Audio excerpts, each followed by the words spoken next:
We're now going to combine the idea of partitions and the number of elements in a set.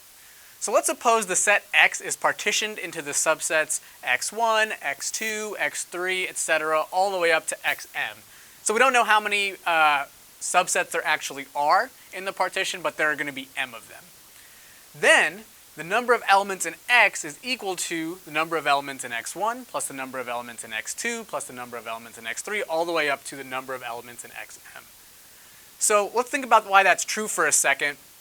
In a partition, every element in X is in exactly one of these subsets. So therefore, if I look at the number of elements in each of these and add them up, that's exactly the number of elements in the entire set X. Now let's try to do a problem that involves this idea.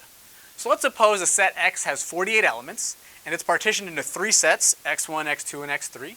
And we also know a couple of things. The number of elements in x1 is the same as the number of elements in x3. And if I multiply the number of elements in x3 by 2, then I get the number of elements in x2. And our job is to find the number of elements in each set. All right, so let's start with the equation given here applied to this particular situation. So we know the number of elements in X is equal to the number of elements in x1 plus the number of elements in x2 plus the number of elements in x3. And I stop there because we have 3 sets in our partition. All right, the first thing that we're told is X has 48 elements. So that means right here, I can put in a 48. We don't know, though, how many elements are in x2 or in x3 or in x1, so I'm going to leave those as they are. Now we can use the extra information that we're given. So the number in x1 is the same as the number in x3.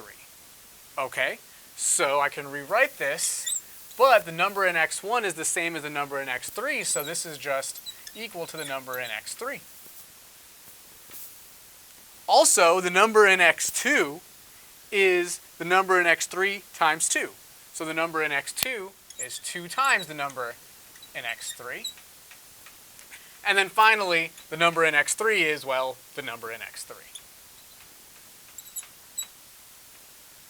And now we have an equation that just has one variable in it, and you guys are all able to solve this.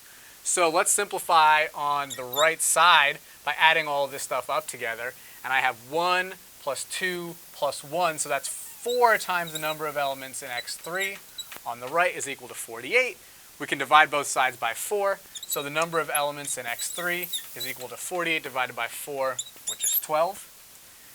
And now we can figure out what n of x1 and n of x2 are pretty easily because we know the number in x1 is the same as the number in x3. So the number in x1 is also 12. And then finally, the number in x2 is the number in x3 times 2. So the number in x2 is the number in x3 times 2. 12 times 2, 24. And just to check, if you add up 12 and 12 and 24, you get exactly 48.